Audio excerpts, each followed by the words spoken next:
चलिए, जैसा कि आप लोगों को पहले से पता है कि हर दिन सुबह 9 से 10 के बीच में आपको बीपीएससी के संबंधित कुछ क्वेश्चन बैंक के प्रश्नों को करवाएंगे, ठीक है ना। तो इसमें कल हमने शुरू किया था भूगोल के प्रश्नों से, आज हम शुरू करेंगे इतिहास के प्रश्नों से, ठीक है ना।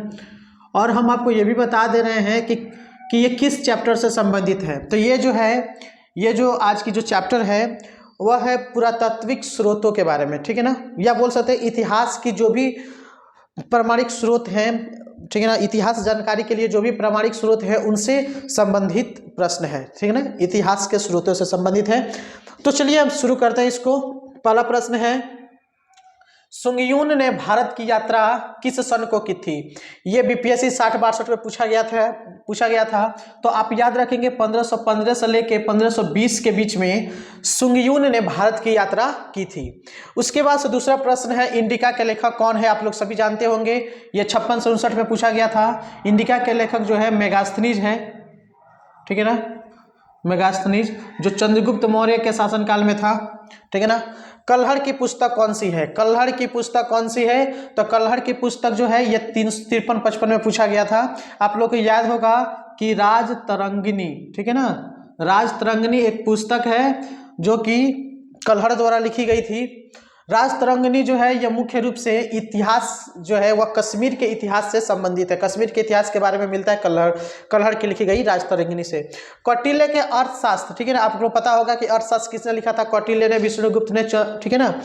तो इसको कितने अधिकरणों में बांटा गया है, कितने अधिकरणों में विभाजित है, ये पूछा गया था आपको 48वीं से 52वीं बीपीएससी में। तो इसके बारे में आप याद रखेंगे कि ये 15, ठीक है ना, 15 अधिकरणों में बटा हुआ था। अशोक के ब्राह्मणी अभिलेखों को किसने पढ़ा था। सबसे पहले ये 53-55 में पूछा गया था।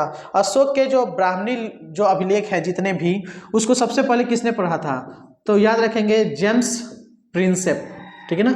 जेम्स प्रिंसेप थे जिन्होंने इनके द्वारा लिखी गई जो भी ब्राह्मणी लिपि के अभिलेख थी उनको पढ़ा है।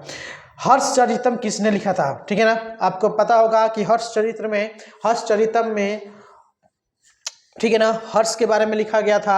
और यहाँ पे इसने लिखा था वाणभट्ट ने, ठीक है ना, वाणभट्ट ने, ठीक है ना। हर्षवर्धन के बारे में लिखा गया है हर्षचरितम। हर्षवर्धन के शासनकाल में जो भी प्रशासनिक जो चीज़ें हुई हैं वो सारी चीज़ें लिखी। मुद्रा राक्षस, ठीक है ना, यह मुद्रा राक्षस किसने लिखा था, तो मुद्रा राक्षस किसने लिखा था, यह 47वें में पूछा गया था। तो इसके बारे में याद रखेंगे विशाखदत्त, ठीक है ना, विशाखदत्त ने मुद्रा राक्षस नामक जो है पुस्तक को लिखा था। अब कहने का मतलब है पाटलिपुत्र प्रशासन की वर्णन किस बुक में, किस पुस्तक में उपलब्ध है।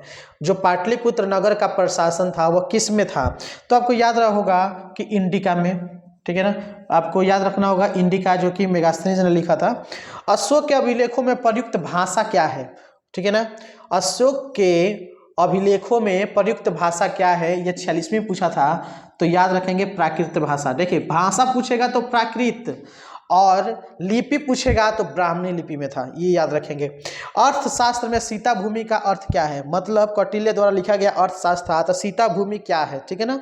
तो सीता भूमि देखिए क्या होता है। सीता भूमि उस वक्त, उस काल में, तत्कालीन समय में सीता भूमि उसे कहते थे जब जनजातियों द्वारा जिस भूमि को जोता जाता था उसको सीमा, मतलब सीता भूमि कहा जाता था। जनजातियों द्वारा, ठीक है ना, ये किसी विशेष वर्ग की बात हो रही है।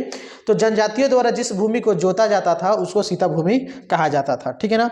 अब कुमार संभवम महाकाव्य किसने लिखा था, यह 45वें में पूछा है। तो यह कालिदास ने लिखा है, आपको याद होगा, कालिदास ने ये लिखा था, ठीक है ना।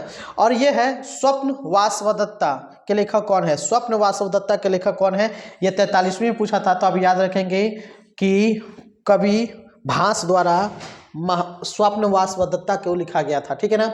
इसके बाद से एक आता है नेचुरल हिस्ट्री के लेखक कौन है। नेचुरल हिस्ट्री के लेखक कौन है, याद रखेंगे प्लिनी, ठीक है ना।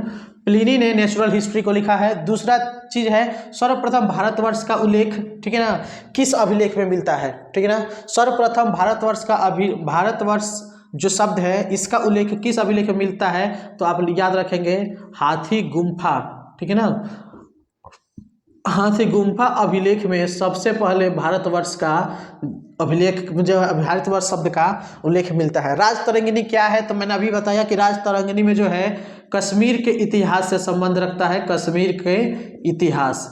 तो ये सारे प्रश्न अभी तक पूछे गए हैं। इसके बाद में किस स्तंभ में अशोक ने स्वयं को मगध का सम्राट बताया है?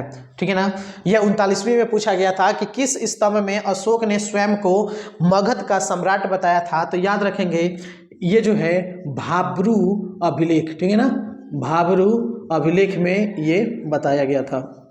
फिर उसके बाद से पृथ्वीराज रासो के लेखक कौन है? तो आपको जानना चाहिए चंदबरदई, ठीक है ना, चंदबरदई नामक एक लेखक थे जिन्होंने पृथ्वीराज रासो को लिखा है।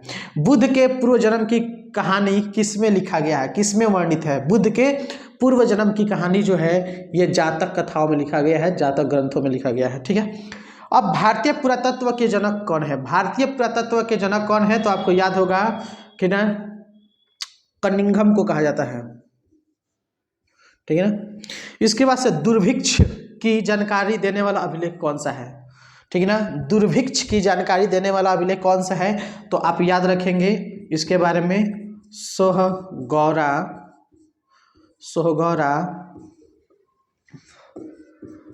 ताम्रपत्र अभिलेख, ठीक है ना, सोहगौरा ताम्रपत्र अभिलेख।